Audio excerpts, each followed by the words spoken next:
తెలంగాణలో రేవంత్ రెడ్డి సర్కార్ కొలువు తీరి 2.5 సంవత్సరాలు దాటుతుంది. అయినా సరే పలు కీలక విషయాల్లో ఎలాంటి యాక్షన్స్ లేకపోగా ముఖ్యమంత్రి రేవంత్ రెడ్డి ఇంకా ప్రతిపక్షంలో ఉన్న తరహాలోనే ఆరోపణలు చేసుకుంటూ పోతున్నారు.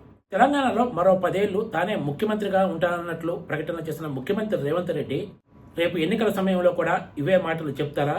మరి 5 ఏళ్లు అధికారంలో ఉండి ఏమి చేశారంటే ముఖ్యమంత్రి రేవంత్ రెడ్డి దగ్గర నుంచి ఏమి సమాధానం వస్తుంది?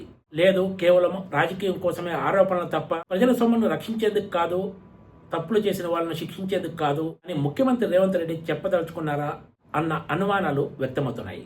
శుక్రవారం నాడు ఉమ్మడి మహబూబ్ నగర్ జిల్లా పర్యటన సందర్భంగా ముఖ్యమంత్రి రేవంత్ రెడ్డి చేసిన ప్రకటనలు చూసిన తర్వాత ఎవరికైనా ఇదే అనుమానం రాక మానదు. సీఎం రేవంత్ రెడ్డి పాలమూరు రంగారెడ్డితో పాటు కల్వకుర్తి ఎత్తిపోతల పథకం పనులను పరిశీలించారు. ఆ తర్వాత మీడియాతో మాట్లాడారు. ఆ సమయంలోనే రేవంత్ రెడ్డి కీలక వ్యాఖ్యలు చేశారు. పాలమూరు రంగారెడ్డి పనులతో పాటు ఇతర పనులతోటి కేసీఆర్ ఇంట్లో కనక వర్షం కురిసిందంటూ ఆయన ఆరోపించారు. కమిషన్ల పేరుతోటి వేల కోట్ల రూపాయలు కొల్లగొట్టారని విమర్శించారు. ప్రాజెక్టుకు అవసరమైన భూసేకరణ చేయకుండానే కేవలం లిఫ్టులు, పంపులతోటి భారీ ఎత్తున అవినీతికి పాల్పడినట్లు సీఎం రేవంత్ రెడ్డి విమర్శలు గుప్పించారు.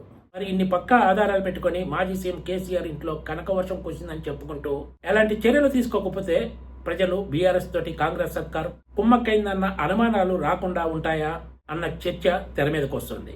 మరోవైపు 1,00,000 కోట్ల రూపాయలకు పైగా ఖర్చు పెట్టి తెలంగాణలో నిర్మించిన భారీ ప్రాజెక్ట్ అయిన కాళేశ్వరం గురించి ముఖ్యమంత్రి రేవంత్ రెడ్డి చేసిన ఆరోపణలు అన్నీ కావు. ఇదే రేవంత్ రెడ్డి కాళేశ్వరం ప్రాజెక్టుకు సంబంధించి అత్యంత కీలకమైన మోటార్లు, పంపుల విషయంలో చోటు చేసుకున్న అవినీతిని విచారణ పరిధి నుంచి తప్పించారు.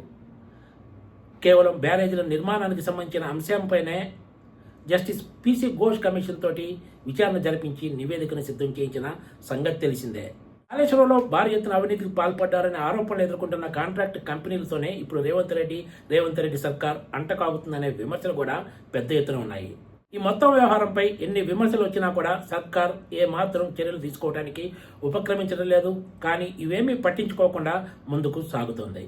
ఒక్క ఇరిగేషన్ ప్రాజెక్టు విషయంలోనే కాదు, బీఆర్ఎస్ హయాంలో సాగిన అవినీతి అంశాలన్నింటినీ నిగ్గు తేలుస్తామంటూ ప్రతిపక్షంలో ఉన్న సమయంలో ప్రస్తుత ముఖ్యమంత్రి రేవంత్ రెడ్డితో పాటు కాంగ్రెస్ నాయకులు చాలా మాటలు చెప్పారు. కానీ అధికారంలోకి వచ్చిన తర్వాత ఈ విషయాలను పూర్తిగా మర్చిపోయినట్లే వ్యవహరిస్తున్నారు. ఇది రాబోయే రోజుల్లో రాజకీయంగా కాంగ్రెస్ కు రివర్స్ కొట్టడం ఖాయమనే చర్చ కూడా రాజకీయ వర్గాల్లో ఉంది. Please subscribe TGTV.